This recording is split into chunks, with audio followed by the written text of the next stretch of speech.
I'm John Hunt, and today we're going to be talking about a method I discovered to prove that a piece of video or audio is fake without using any forensic analysis at all. For the past few years, I've been the target of a prosecution that was just recently thrown out of the Nevada Supreme Court. So the court found that the prosecution was unconstitutional. And the incident that this all centers around is basically, I was arrested several years ago for staging a peaceful protest in a small town in southern Nevada called Boulder City. And what the police did to cover up the circumstances of this arrest was they gave me an edited dash cam video. So basically, the action of the arrest happened off camera, and they had edited the conversation taking place around the arrest to portray the officer's actions in a more positive light and to make me look more belligerent and uncooperative, when that really wasn't the case. So for the past several years, I've been alleging that there is an efficient and sophisticated conspiracy operating within the police department of Boulder City to create realistic forgeries of video and audio evidence. Now, while the legal aspects of this case have received a lot of media attention from local papers like Boulder City Review, Las Vegas Review-Journal, and several televised newscasts on Channel 8 News Las Vegas, what's kind of flown above the radar of local news and kind of under the radar of the major publications that should be reporting on this is the main thing that's interesting about this case, which is the fake evidence. So I've tried to sort of bring this to the people myself through YouTube. And I found that there are a number of challenges with doing this. If I present too much direct evidence, basically no one will watch the video. If I present far less evidence, then many more people watch the video, but the ones that do watch the video tend to get confused.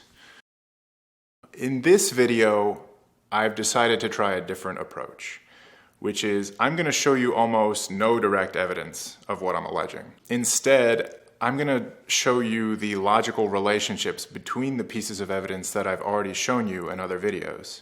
Everything I've presented so far has been arranged according to a perfect logical structure, and that structure serves as irrefutable proof that I'm telling the truth about the fake evidence. So in this video, we're not going to look at any actual evidence. A couple times along the way, I'm going to show you a couple of clips of people talking about the evidence. One of them is from news anchor George Knapp, and the other one is from police officer, the officer whose recording this is. And that'll kind of serve to let you check back in with reality, and they'll kind of let you know that everything you've seen so far is absolutely real.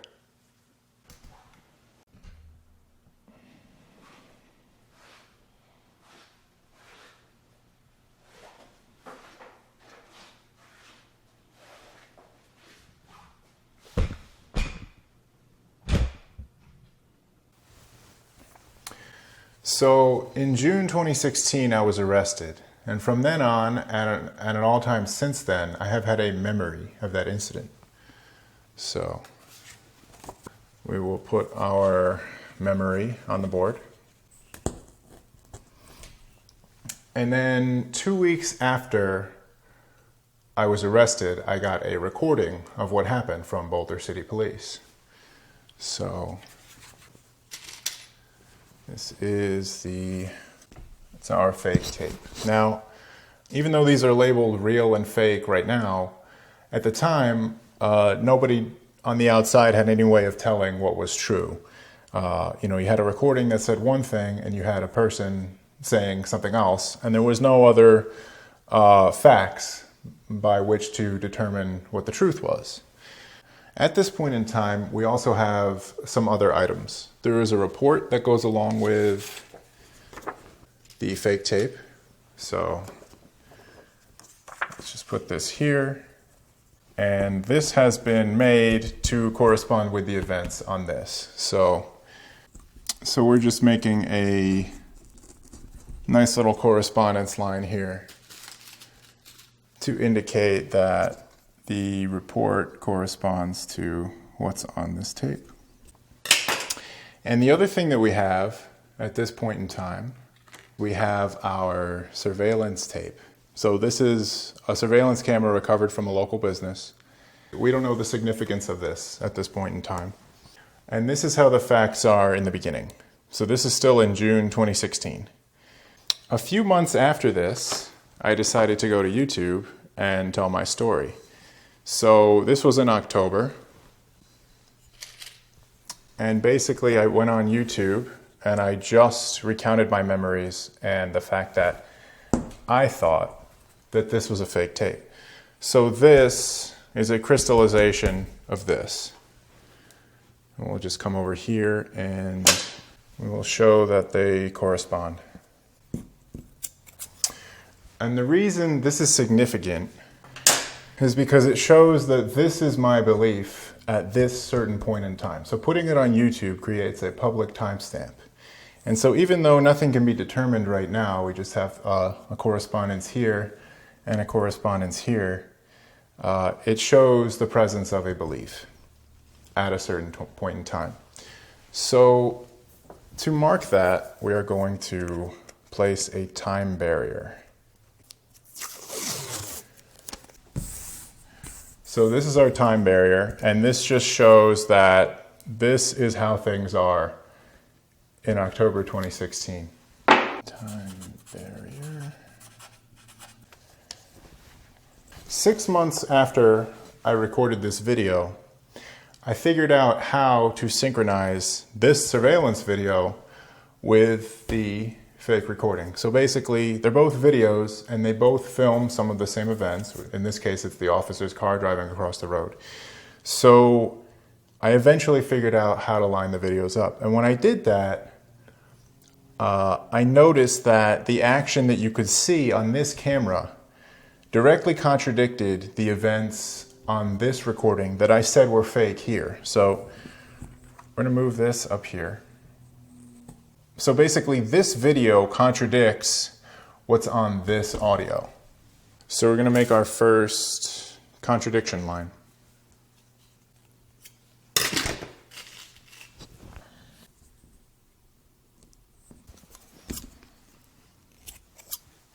So this contradiction line shows that this synchronized surveillance video contradicts with what should be happening on this fake audio. We're also going to put a corroboration line to the memory, or the recorded memory, because this is how things should have turned out if I was telling the truth here. So this has been corroborated. So this is the first synchronization, and this happened in April of 2017. So that's 6 months after I made this video. And here's a piece of evidence that shows up that corroborates what's in it and contradicts the fake tape. If you skip ahead a few months, after I sued the city, they started prosecuting me. And that drove me to analyze the evidence even more. And what I found out when I was going over the evidence, now I don't have that much at this point. I have this to go over, basically. But I was going over the tape, and I noticed that at the end of the tape, he actually tells the story of the arrest. And he tells it in a way that semantically mirrors what I said in this video. So his own memory from 15 minutes after he arrested me is basically an exact duplicate of the story I tell in this video. And is not a memory of, the fake audio, because the fake audio didn't exist yet. He didn't know what to remember yet. So he accidentally tells the real story at the end of this tape. And I only noticed this in, I believe it was June of 2017. So this is police officer. His memory from the end of his own recording. And we're going to draw a corroboration line from my YouTube video to this memory. Since this is a piece of information I was not aware of at the time I made this video, that lines up with my story. And we're going to draw a contradiction line from the memory to the fake tape.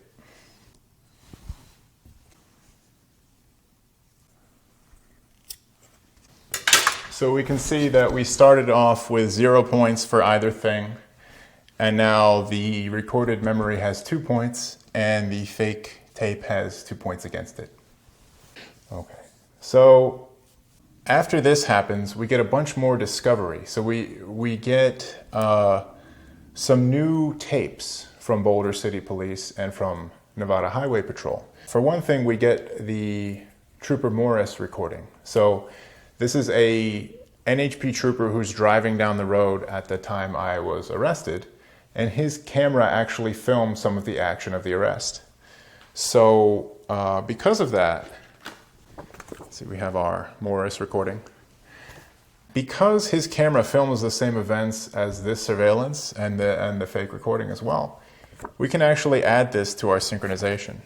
And this video does in fact line up with the other two perfectly. So actually, we'll put this up here. And now I'm going to make a correspondence line for the Morris video to the surveillance. So this synchronization lines up with this synchronization, lines up with this video. And what do you know? You can see even more details on this video that confirm the story that I said here 9 months before I got this video. We're going to draw another corroboration line.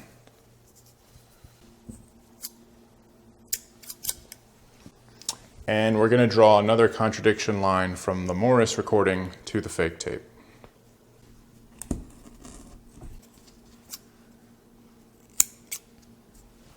In addition to this recording, we also got another recording of the events surrounding the arrest, which is the Grasso recording. This recording did not record the moments of the arrest, but it records some conversations after the arrest. And what's great about it is there's actually a recording of a conversation on here that differs from what you can hear on here. And basically, one of the conversation elements that would have been needed to be taken from somewhere else in the recording. So basically, I'm alleging in this video that they created a fake conversation with me in it. And so in order to do that, they're going to need to take things I actually said from different places on the recording and sort of group them together in a certain way. So there's a conversation on here where you can actually hear one of those things being said on this recording, and you can't hear it on here. So it indicates that basically they took that conversation element out of a certain place where it should have been on this recording, and they transposed it to earlier in the recording to create the fake conversation. But they forgot to do it on this one, because you can still hear it. It's the Grasso recording. Not only does this contradict, so we'll draw our contradiction line from Grasso to the fake tape.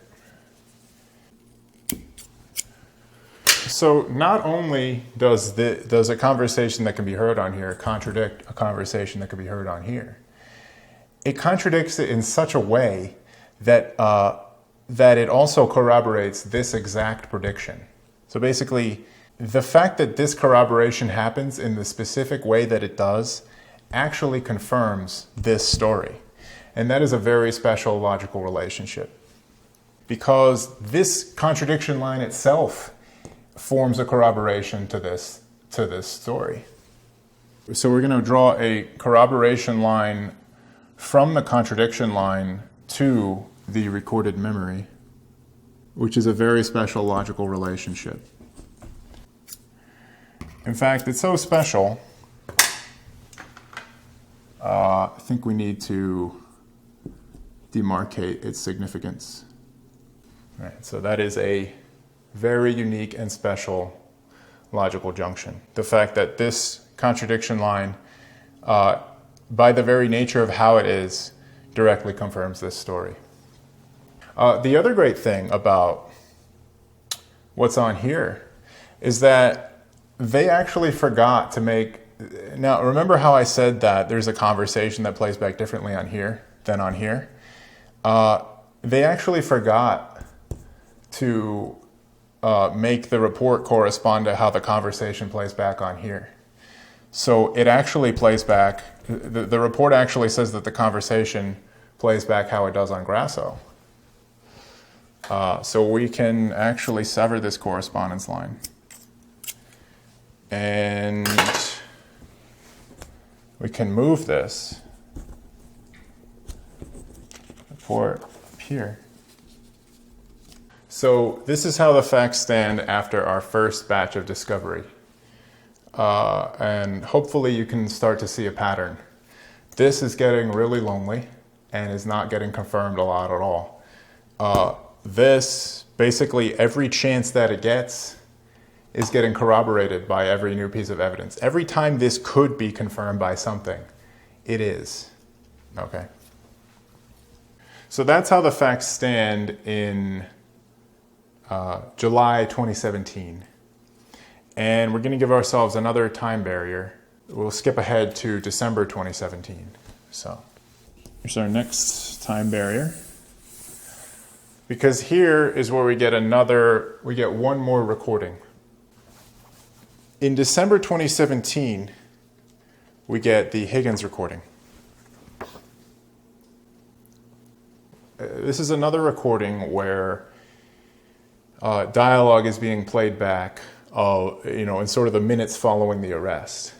And there's a certain conversation that you can hear on both this recording and on the fake tape, except on this recording, the conversation plays back differently. There's actually two entire sentences you can hear on this recording that you can't hear on this recording. So we're going to draw a contradiction line from the fake tape to the Higgins recording. But what's so special about this is not only do sentences show up on this recording that you can't hear on this recording, but the subject matter of those sentences refers back directly to what I'm alleging happened in this video, recorded more than a year before we got this. So basically, in this video, I'm referring to events being changed on a recording. And those events are referred to by sentences that show up in a video that we get over a year later.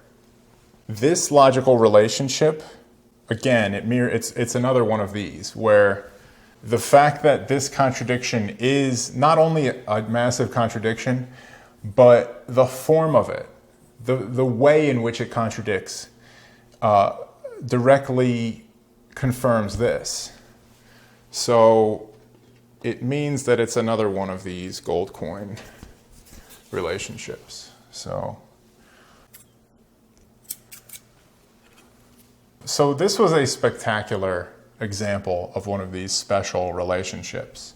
And it was so spectacular that it caused George Knapp to comment on it in this news clip. So, George, you talked about this alleged police misconduct. It's alleged in this federal lawsuit. What's at the core of that? Well, there were multiple police dash cams at the scene of this and recorded the arrest of this guy. But when the Boulder City Police Department submitted its video and audio, there was material that was taken out of that was recorded on the other. So they're thinking somebody edited this thing.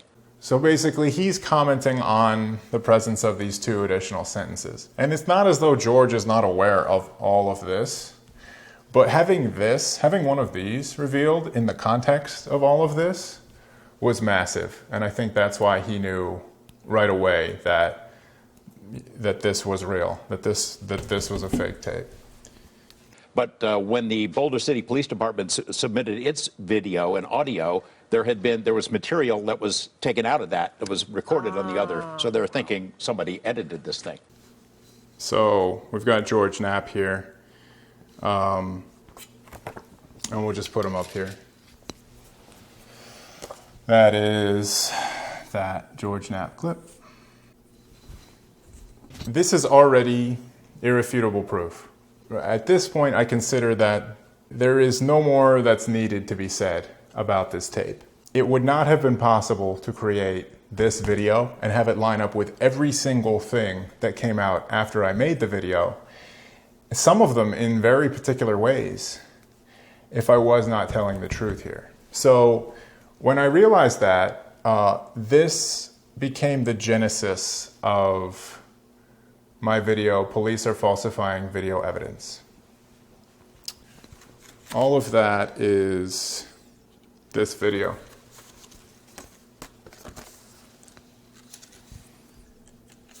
I presented this video to YouTube and it didn't really do that well because it's just an analytical recounting of all of these facts. I was having health issues at the time I made this video, and when it didn't really go anywhere, I just kind of gave up. But the people in Boulder City kept prosecuting me for staging my protest, and that kind of really gave me the drive to continue on with these projects and continue making these videos. So I decided to kind of redo this video a bit. I kind of abstracted the essence of this video down. This is the essence of this. And we're just going to make our next video.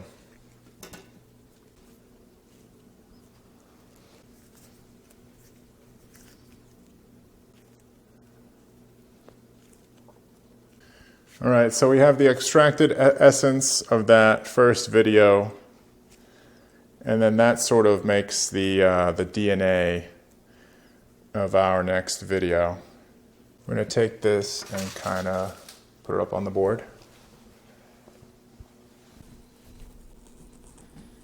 Okay, so this is our next video, which I call Police versus Evidence, REQUIEM. And we'll just kind of hang that there. This video was just the essence of this, abstracted down. And it makes a nice little house for these 3 deposition clips of public employee who is the city's IT expert. Oh, one thing I forgot to mention, there were a number of irregularities with how the digital aspects of the evidence were handled. So one thing wrong with it was that when we got this next batch of videos, we got another copy of this, except that it came from a different police car. The first one came from Unit 277, and the second one came from Unit 281. And there were other irregularities with the, just with the chain of custody reporting, the fact that it was uploaded at a time many hours before it actually happened, and that it was uploaded twice. So the software and hardware aspects of what was happening. And so in this video, we asked public employee about a number of things. Let's see, I'll draw correspondence lines to indicate the topics that he was asked about. So we asked him about the software and hardware aspects of things. We also asked him about this particular logical relationship, the one that George Knapp commented on. And the great thing about this video is I scripted and filmed this video before I had even watched these clips. So I had no idea what he would look like answering these questions. I just read the transcript and I said, okay, I think he's lying here, I think he's lying here, I think he's lying here. And so the reason I did that is because I knew I was behind another form of time barrier here. So I only scripted my video to attack the logic of what he was saying. And I did that because I predicted that basically, you know, there's ways to analyze body language. You can tell if someone is lying. And that seems to have worked. So basically, I didn't know what he would look like answering the questions. But when I made the video and put the clips in, pretty much everyone who watched the video came away with the impression that they were not watching videos of someone who was telling the truth. So because I made the video before I watched the clips, I'm allowed to insert another time barrier here, slide it under here. And this is significant because if you do agree that you can see these kind of behaviors of lying in that video, that's just another further confirmation. This is the person that pretty much it would have to have made the forgery. He has all the access, he has all of these in order to hack the systems that are supposed to prevent tampering. Theoretically, it could be any person, it could be someone in another country, but realistically, it is this person. So we have these videos now, and this is a very supported and documented conspiracy theory. And it's hard to imagine needing anything else. But just in case, I made a final video. We're going to make our final video here.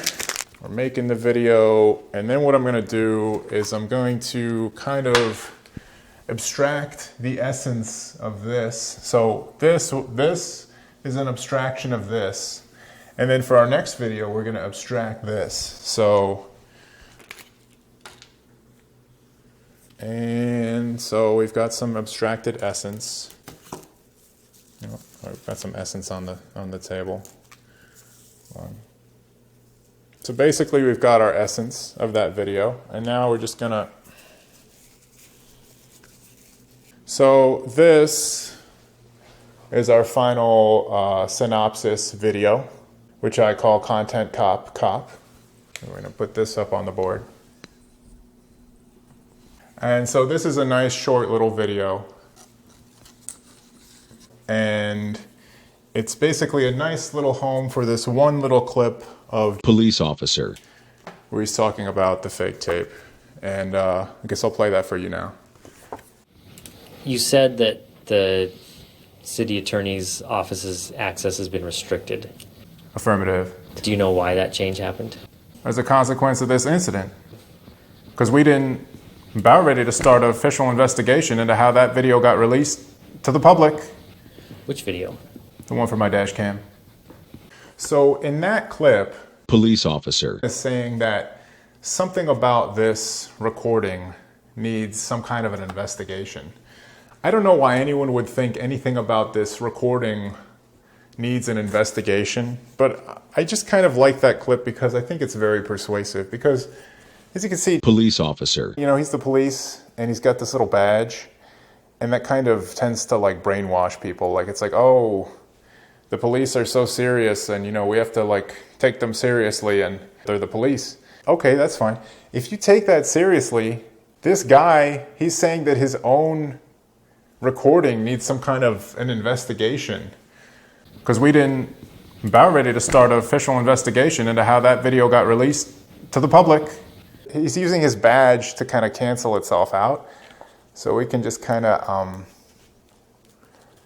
you know, sort of get that right off there. Huh. It's actually the only part that stayed on. You win this round. police officer, But basically, yeah, we're just going to put this right here. And yep, that's all of my videos. This might seem kind of silly or crazy, but the philosophical underpinnings of what I've done are very robust. And there are many sort of forensic or scientific methods to determine whether or not a recording is fake. But as AI gets more and more powerful, basically the forgeries that AI is capable of producing are going to outclass any forensic or scientific method. AI will never be able to defeat someone who does this. So we're going to bring our camera back over here for our final thing. Now remember, when we started out, there was this and there was this, and there was no way to tell what was real. Now, I think it's pretty obvious. This has been very strongly shown to correspond to this. Basically, this could not have had all of this if it was not based on the real memory. And the memory as well has been proven true. And because this has been proven true, this has been proven to be fake. So this has been a presentation of the logical method. This is the method I discovered to prove that a tape is fake without using forensics.